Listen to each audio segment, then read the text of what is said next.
Hi everyone, আসসালামু আলাইকুম। সবাই কেমন আছেন? আলহামদুলিল্লাহ, আমিও ভালো আছি। চলে আসলাম আরও একটি নতুন ভিডিও নিয়ে। আজকে রান্না করব মুরগির মাংস। মুরগির মাংস ধুয়ে পরিষ্কার করে নিয়েছি, পেঁয়াজ কেটে নিয়েছি। এখন রান্না করব। তেল দিয়ে দিলাম, তেলটা গরম হয়ে গেছে। এখন দিয়ে দেব পেঁয়াজ।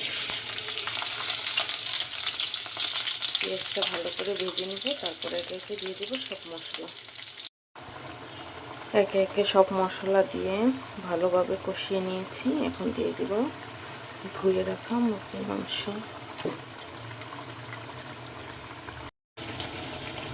মাংসটা ভালোভাবে কষানো হয়ে গেছে, সাথে দুটো আলু দিয়ে দিয়েছি বাচ্চাদের জন্য।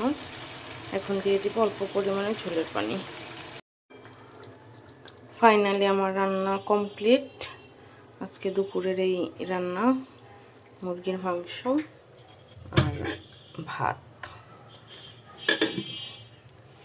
ভিডিওটি ভালো লাগলে অবশ্যই একটি লাইক করে দিবেন, চ্যানেলটি সাবস্ক্রাইব করে দিবেন। দেখা হবে নতুন আবারও কোনো ভিডিও নিয়ে। ততক্ষণ পর্যন্ত সবাই ভালো থাকবেন। আল্লাহ হাফেজ।